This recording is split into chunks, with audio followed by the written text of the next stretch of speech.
Railway में technical लोगों को ज्यादा इंपॉर्टेंस देनी चाहिए कि जरूर इसमें टेक्निकल लोगों को, क्योंकि ये बहुत ही टेक्निकल ऑर्गेनाइजेशन। जय हिंद दोस्तों, आप सभी के लिए आज एक वीडियो हम लेके आए हैं जिसमें आपके हितों की बात होगी, आपके मुद्दों की बात होगी। जो आपका मुद्दा है, मेन मुद्दा है, इसकी बात कोई नहीं कर रहा है। इसमें हम बहुत सारी बातचीत करेंगे। आप जानते हैं कि एक वीडियो आपके लिए हम डेली लेके आते हैं, तो हम वीडियो की शुरुआत करते हैं। यहाँ पे हम कौन कौन से मुद्दे पे बात करेंगे थोड़ा सा एक बार हम देख लेते हैं। सबसे पहले हम बात करेंगे 2019 भर्ती जो 1,03,769 पदों के लिए निकाली गई थी, उस नोटिफिकेशन में कौन कौन सी चर्चा की गई थी। यहाँ पे नोटिफिकेशन की बात है। सबसे पहला नोटिफिकेशन में आप जानते हैं कि जब 1,03,769 पदों के लिए नोटिफिकेशन निकाला गया था, तो उस नोटिफिकेशन में यह बात बिल्कुल स्पष्ट तौर पर बोली गई थी कि लेवल 1 की जब भी वैकेंसी आगे से निकाली जाएगी,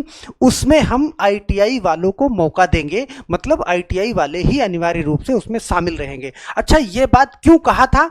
जब 2018-19 में वैकेंसी निकाली गई थी, तो उस टाइम पे ITI और 10th वालों के बीच में भी थोड़ा सा विवाद हुआ था।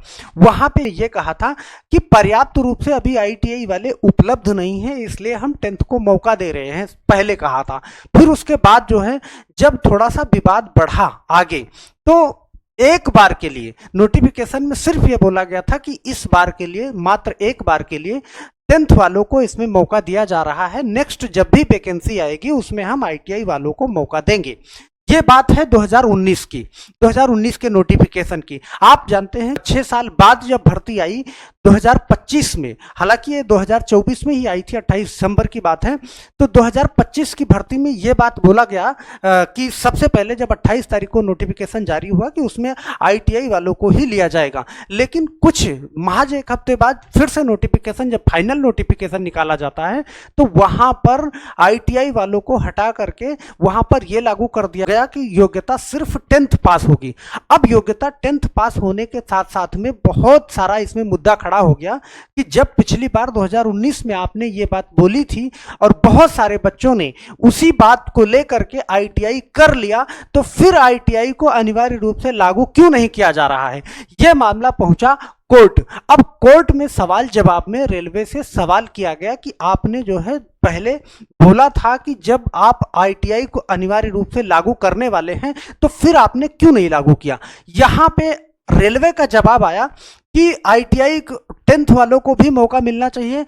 अगर इसमें ज़्यादा तकलीफ है तो मैं वैकेंसी को वापस ले भी सकता हूं। तो यहाँ पे कोर्ट ने स्पष्ट कर दिया कि आप अगर वैकेंसी वापस लेना चाहते हैं तो बखूबी वापस ले लीजिए, फिर से नोटिफिकेशन के आधार पर ही भर्ती करवाइए।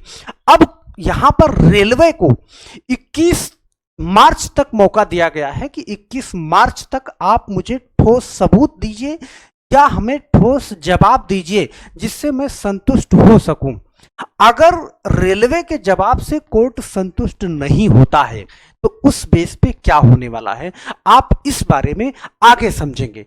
यहां पर 2025 का नोटिफिकेशन का मामला है। इसी बात में मैंने चर्चा कर दिया कि 2025 के नोटिफिकेशन में पहले तो एक बार ये कहा गया कि ITI को लागू कर रहे हैं, लेकिन दोबारा ये कहा गया कि इसमें 10th पास वाले ही 10th पास अप्लीकेबल होंगे, ITI और 10th पास दोनों अप्लीकेबल होंगे। ये मुद्दा यहीं से चला था। क्या कोर्ट भर्ती रोक देगा? इस मुद्दे सबसे बड़ी बात है, कोर्ट भर्ती रोक देगा। यहां पे सबसे बड़ी बात यह है कि अगर रेलवे के जवाब से कोर्ट संतुष्ट नहीं हुआ तो उस मामले में क्या होगा। कोर्ट भर्ती को रोक भी लगा सकता है। अगर रोक लगाएगा तो जो लोगों ने फॉर्म डाला है उनका क्या होने वाला है? क्या उनका पैसा वापस किया जाएगा? ऐसी कोई कंडीशन नहीं बनेगी कि पैसा वापस किया जाएगा। मेरे ख्याल से इस भर्ती में एक ही चांस है, मॉडिफाई करना।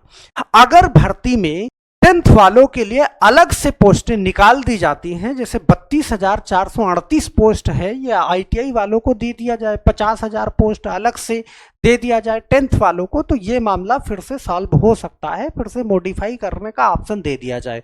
अब यहाँ पे अगर रेलवे ऐसा नहीं करती है, पूरी की पूरी भर्ती प्रक्रिया रद्द करवाती है, तो सबके पास रजिस्ट्रेशन फार्म है, पुराने डाटा के आधार पर अगर फिर से नोटिफिकेशन निकाला जाता है तब भी उनको क्या करना पड़ेगा भाई, 10th का पैसा वापस तो करेंगे नहीं वो। जब 10th का पैसा नहीं वापस करेंगे तो एक ही रास्ता बचता है उनके लिए कि 10th वालों के लिए अलग से पोस्ट जारी करें। अगर अलग से पोस्ट नहीं जारी करता है, हो सकता है कोई रास्ता निकाल ले वो कि हमें ITI अनिवार्य रूप से लागू ना करना पड़े, तो हो सकता है वो तो 21 तारीख के जवाब के बाद ही पता चलेगा, जब 21 तारीख को जवाब सबमिट किया जाएगा। अब 21 तारीख के जवाब के सबमिट होने के बाद 28 मार्च को इसका फाइनल डिसीजन आ जाएगा कि क्या ये भर्ती रद्द होगी या नहीं होगी, या फिर रेलवे ने कोई और रास्ता निकाल लिया है। क्या 10th वाले बाहर कर दिए जाएंगे, इस पे सबसे बड़ी चर्चा है। अगर 10th वाले बाहर कर दिए जाते हैं तो रेलवे क्या करेगी? रेलवे क्या उन लोगों का पैसा वापस करेगी जिनका 500-500 रुपये पेमेंट करवा लिया है? और फिर वापस करेगी तो 10th वालों के पास भी एक मुद्दा होगा कि हमें मुंगेरी लाल के सपने क्यों दिखाए गए, हमने कोर्स परचेज कर लिया, हमने फार्म डाल दिया, पैसे कटवा दिया, हमारा इतना नुकसान हुआ। फिर से 10th वाले जो है कोर्ट जाने के लिए तैयार हो जाएंगे, और फिर जब कोर्ट ITI वालों की सुन रही है तो 10th वालों की भी सुननी पड़ेगी। तो यहाँ पे पेच फंसता हुआ नजर आ रहा है। आखिर रेलवे कितना सही है, इस बात पे रेलवे कितना सही है, मैं कहता हूं कि बिल्कुल रेलवे के अंदर सच्चाई नाम की कोई चीज नहीं है। जब आपके पास लाखों लाख पोस्ट खाली है तो फिर आपको उसमें से पोस्टें बढ़ाने में क्या हर्ज है? रोजगार देना ही नहीं चाहती रेलवे, सिर्फ नाम के लिए 32,438 पोस्ट। आप जानते हैं कि पर सीट कंपटीशन 500 इस बार होने वाला है। रेलवे पोस्टें नहीं बढ़ाना चाहती और ये भी पोस्टें नहीं देना चाहती, खाली इन्हीं विवादों में घुसा के रखना चाहती है। इसमें सरासर गलती सारी की सारी रेलवे की है। आपके क्या विचार हैं मेरे दोस्त, आप एक बार कमेंट में जरूर लिखिएगा। अगर बच्चों के हितों की बात होती है तो रेलवे को जरूर पोस्टें बढ़ानी चाहिए, न 10th वालों के साथ में जाती होनी चाहिए और ना ITI वालों के साथ में। भाई ITI वालों ने भी 2 साल का नुकसान किया है, 2 साल पैसा फूका है, 2 साल बर्बाद किया है, तो उनके लिए भी पोस्टें जरूरी हैं।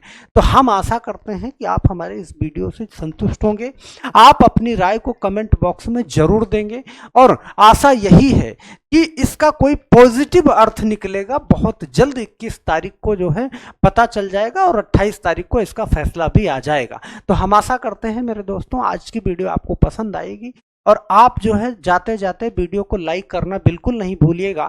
चैनल पे अगर नए हैं तो चैनल को एक बार सब्सक्राइब जरूर कर लीजिएगा। अपने विचार आप कमेंट बॉक्स में जरूर डालिएगा। तो बस आज के लिए सिर्फ इतना ही मेरे दोस्त, मिलते हैं हम नेक्स्ट वीडियो में। तब तक के लिए आप सभी लोगों का बहुत बहुत धन्यवाद। जय हिंद।